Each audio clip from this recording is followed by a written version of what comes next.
This is blurry. I'm gonna f***ing melt down. My beard looks too good. Don't keep that in. Whatever. I'll do what I want. My beard does look really good though. Holy, it's like so full today. I cheated. Why would I start a video saying I cheated? I've listened to Moebius battle theme. How could I not? This is an opera battle theme. Like, come on, let's go.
This track is ridiculous. Yasunori Mitsuda is a genius. And also this is wild. It's impossible to break down every little detail of this, but from an opera singing perspective, this is some of the most intense opera singing thing I mean, it's nuts. Every Xenoblade game that I've heard features this clash between robotic and man-made, mechanical, and organic, human. And so the voices in this case represent that humanity. What's funny about this is that it's a torrent, it's violent, and if I recall, it's been a while, I haven't finished Xenoblade Chronicles 3, but this is the first time that we meet that hulking enemy, and this is the first time that we fuse with our partners, right? So there's a bit of this feeling of chaos. Let me just keep listening to this really quick.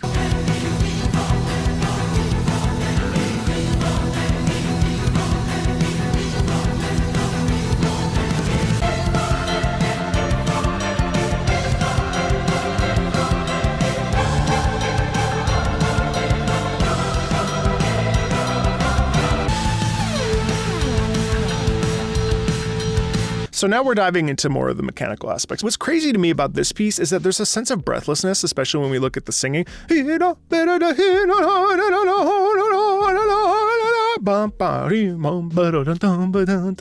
vocal line and the singers are integrated into the melody and into the rhythm, really. They're not like solo singers. This is very much a structured thing where the vocals are combined with the other instruments, and they are themselves an instrument.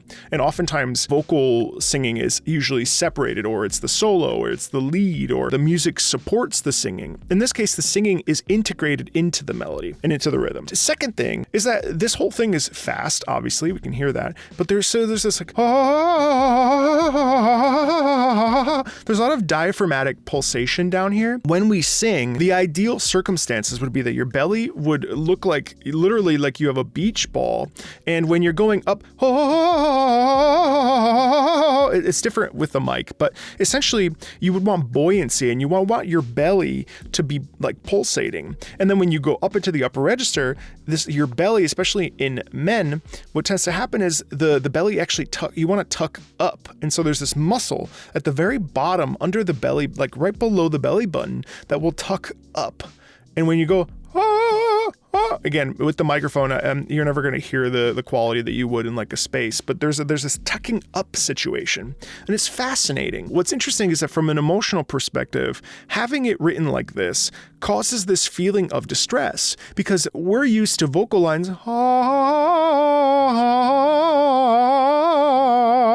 right? But this isn't like that. This is this is a lot of glottal pressure here as well, and buoyancy in the belly. There's breathlessness. And so there's this feeling of, oh, well, this is a really dire situation because when you are breathless, you could die. And so there's this real tension that's built intrinsically in the music, which is really, really cool and interesting. But then also when we start, upper register notes are always going to be more intense, more dramatic, more serious, more virile, more full of tension. And then we, but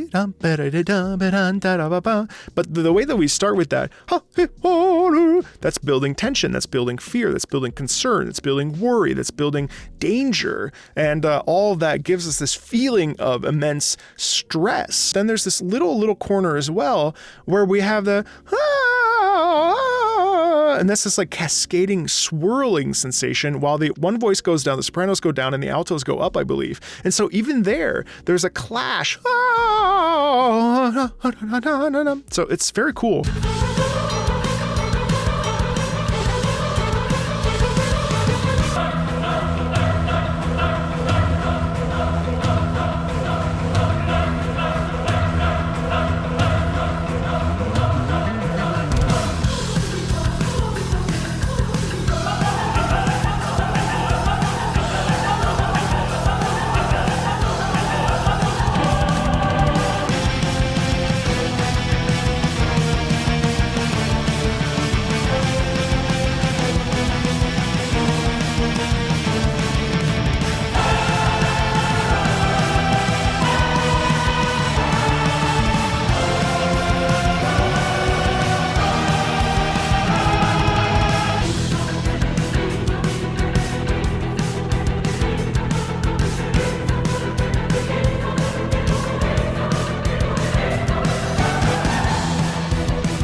Isn't that interesting too? So really quick, that's because the character that we're fighting against, and especially the first time we hear this theme, is mocking us. And so you literally connected the mocking quality of the character's dialogue towards the main characters, main protagonists, with laughter in the music. And as we understand, music enhances drama and tension or whatever the feelings are in the game or in the situation in the play or opera.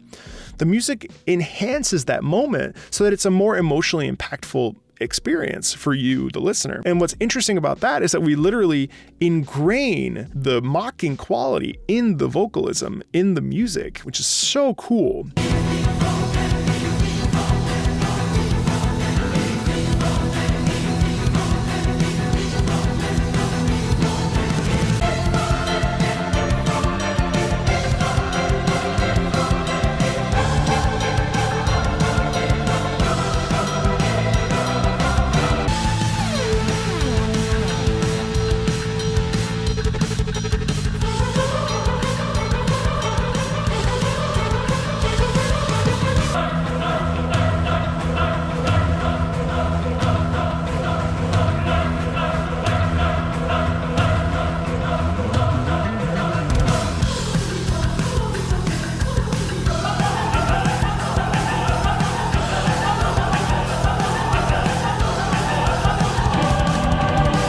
You hear how cacophonous that is? It's like you don't know where the direction of the hits are going to come from. It's almost like the there's this laughter and this conversation that's happening between characters that's really, really interesting.